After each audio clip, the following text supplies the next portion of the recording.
Vi ste tokrat gostitelj ob regijski podelitvi civilne zaščite znakov v Naklem.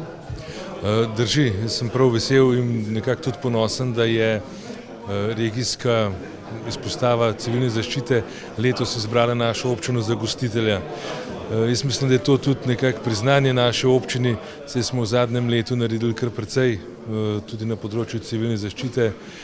Postavili smo nov štab, pripravili vse te varnostne načrte in nenazadnje letos zagotovili tudi kar velika ali pa znatna finančna sredstva, ki so namenjena za zaščitno opremo naših gasilcev in pa se pravi, da smo res začeli veliko vlagati v varnost in reševanje. Kaj pomeni za vas civilna zaščita v lokalnem okolju? Ja, za nas pomeni to neko varnost, saj danes v teh časih, ko živimo, je nepredvidljivo. Recimo lani smo nekako dobro izvozili, letos pa je že na začetku leta so se pojavili te orkanski vetrovi, ki so tudi v naši občini naredili kar precej škode. Tako da se ne predstavljam kot župan občine Naklo, da bi si upal zvečer zaspati brez dobro organizirane civilne zaščite. Že tako človek zelo posluša, kako brije okrog oken in kako močno naliva zunaj kakšen tak spomladanski dež. Vsi, ki rešujejo življenja, dobivajo posebna priznanja in je prav, da jih dobivajo.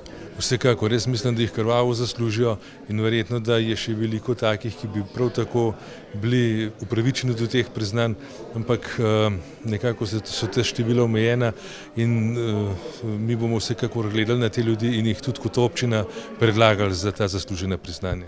Kakšno vlogo odigra civilna zaščita v slovenskem prostoru?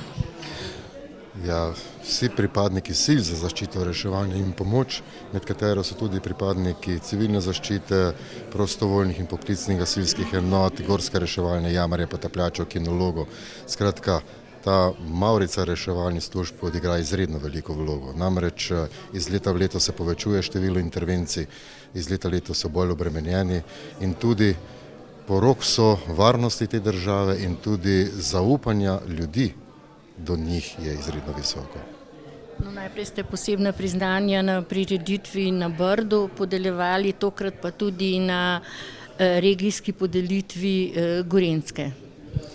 Da, imamo 13 regij v Republiki Sloveniji, ki jih pokrivajo naše izpostave Uprave Republike Slovenije za zaščito in reševanje in pravzaprav povsod so te regijske prireditve, tudi danes so 4, ena izmed njih je na Gorenjskem. Seveda vsi, ki delajo in rešujejo življenja, to prav gotovo zaslužijo. Ne, to je več, da se zasluži kot samo to. Že takrat imajo zelo visoko priznanje že med ljudmi, med samimi reševalci. Imajo, bom rekel, tudi pri nas zelo visok renome in na koncu koncev številne ure, ki jih namenijo usposabljanjem in vajam in številne ure, ki so namenjene intervencijam, tekmovanjem, je potrebno na nek način poplačati. Namreč mnogi izmed njih se udeležuje dnevno na intervenciji ali pa vsaj enkrat na leto in seveda ne smemo pa pozabiti tudi njihovih družinskih članov, ki jih pri tem podpirajo.